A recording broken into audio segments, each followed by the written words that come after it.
Hello नमस्कार, स्वागत है आप सबका एक बार फिर से आपके यूट्यूब चैनल संतोषी क्लासेस में। आज मैं फिर से हाजिर हूँ एक नई स्टोरी लेके। स्टोरी का टाइटल है जजमेंट एंड जस्टिस। बहुत ही अच्छी स्टोरी है, मॉरल स्टोरी है, सुन के आपको बहुत ही अच्छा लगेगा। इस स्टोरी को हम इंग्लिश टू हिंदी ट्रांसलेट करेंगे, एक एक वर्ड का हिंदी अर्थ मैं आपको बताते जाऊँगी, उनका करेक्ट प्रोनाउंसिएशन भी बताते जाऊंगी और साथ में जो भी ग्रामर का पार्ट होगा उसको भी हम बहुत डिटेल में कवर करने वाले हैं। तो चलिए वीडियो को स्टार्ट करते हैं बिना देर लगाएं और सबसे पहले स्टोरी का टाइटल देखते हैं, जजमेंट एंड जस्टिस। जजमेंट का मतलब होता है निर्णय कह सकते हैं या कोई फैसला कह सकते हैं। जस्टिस का मतलब होता है न्याय। तो फैसला या निर्णय और न्याय। अब स्टोरी को मैं पढ़ने जा रही हूँ। मेरी रिक्वेस्ट है आपसे कि वीडियो अच्छा लगे तो लाइक जरूर करिएगा। चैनल पे पहली बार मेरा वीडियो देख रहे हैं तो चैनल को सब्सक्राइब भी कर लीजिएगा। तो चलिए स्टार्ट करते हैं। Akbar always sought Birbal's advice on important matters. क्या मतलब हुआ दोस्तों? ये वाक्य पास्ट इंडेफिनिट का अफर्मेटिव वाक्य है। जब भी हम पास्ट इंडेफिनिट में कोई भी अफर्मेटिव वाक्य बनाते हैं तो वहाँ पे हमें वर्ब के सेकंड फॉर्म का प्रयोग करना होता है। यहाँ पे सॉट वर्ब का सेकंड फॉर्म है जिसका मतलब होता है लेना।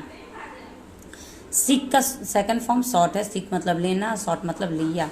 तो अकबर ऑलवेज यानी अकबर हमेशा, सॉट मतलब लेते थे, बीरबल्स एडवाइस यानी बीरबल की सलाह, बीरबल की राय लेते थे।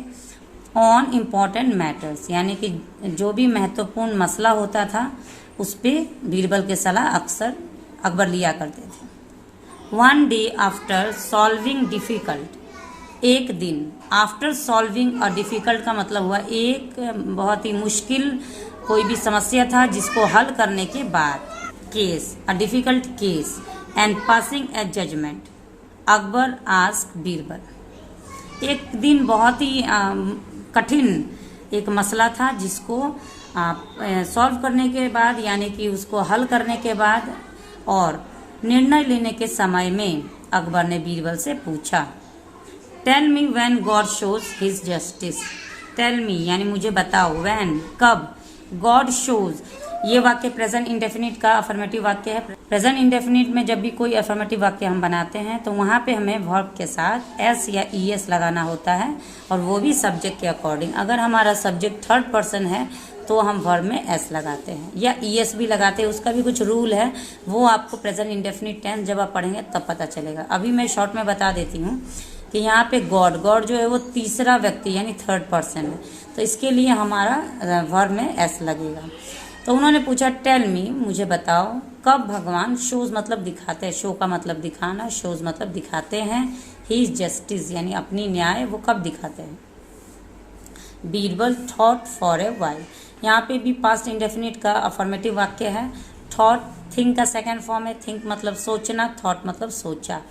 तो बीरबल ने सोचा फॉर ए वाइल यानी कुछ समय के लिए, कुछ पल के लिए बीरबल ने सोचा। देन ही सेड तब उन्होंने कहा, योर मेजेस्टी महाराज, when your judgement is not right we can see God's justice.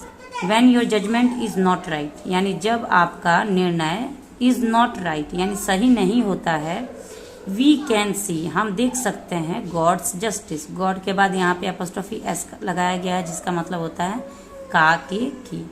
तो जब आपका निर्णय सही नहीं होता है तब हम भगवान का निर्णय देख सकते हैं।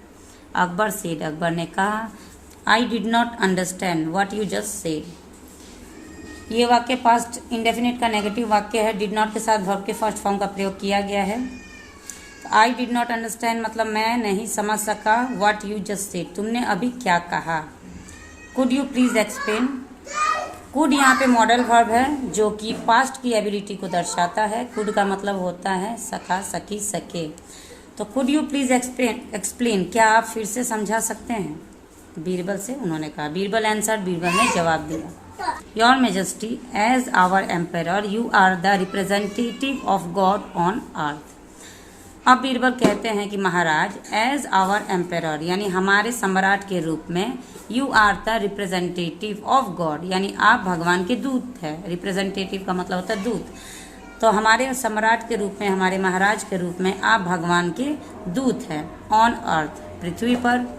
बट लेकिन व्हेन यू जब आप समहाउ किसी रूप में, किसी तरह, पास ए रॉन्ग जजमेंट अगर कोई गलत निर्णय ले लेते हैं या गलत फैसला दे देते हैं God not only sees it, भगवान सिर्फ उसे देखते ही नहीं, ये भी वाक्य प्रेजेंट इंडेफिनिट का अफर्मेटिव वाक्य है।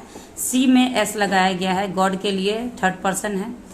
तो God not only sees you, भगवान सिर्फ आपको देखते ही नहीं है, but also sets it right, भगवान सिर्फ आपको देखते ही नहीं है लेकिन उसे सही भी कर देते हैं। That's when we get to see God's justice, तभी वो समय होता है जब हम भगवान का फैसला देख सकते हैं आपके रूप में। अकबर वॉज इम्प्रेस्ड, अकबर बहुत ही प्रसन्न हुए with Birbal's answer. He always kept this answer in mind, वे हमेशा, कीप का सेकेंड फॉर्म केप्ट है, यहाँ पे पास्ट इंडेफिनिट का अफर्मेटिव वाक्य है। ही ऑलवेज केप्ट दिस, उन्होंने हमेशा इस बात को इन माइंड, अपने मन में रखा, उन्होंने हमेशा इस जवाब को अपने मन में रखा। Whenever he was about to pass a judgment, जब भी वे was about to pass, about to का यूज़ हम तब करते हैं जब हम कोई भी काम करने वाले होते हैं। तो he was about to pass a judgment, जब भी वो कोई निर्णय लेने वाले होते थे तब उनके मन में ये जवाब आ जाता था कि अगर आपसे कोई गलत फैसला हो जाएगा, कोई गलत निर्णय हो जाएगा तो हम भगवान का फैसला देखेंगे। Thus he avoided injustice, तो इस प्रकार वे बच गए, अवॉइडेड मतलब बच गए, इनजस्टिस मतलब अन्याय करने से, गलत फैसला लेने से, इस प्रकार से वो बच जाया करते थे। He came to be known among his subjects as a kind and just ruler who was loved by all, और इस प्रकार he came to be known, वे जाने जाने लगे अमॉन्ग हिज सब्जेक्ट, सब्जेक्ट का मतलब होता है प्रजा, तो इस प्रकार वो अपने प्रजा में जाने जाने लगे एज ए काइंड, एक दयालु, एंड जस्ट रूलर, और एक न्यायकर्ता शासक के रूप में जाने जाने लगे। Who was loved by all, जो जिन्हें सभी से प्यार मिलता था, वो जो सभी से प्यार पाया करते थे। तो इस प्रकार बीरबल के जवाब से, अन्याय करने से भी अकबर बचने लगे।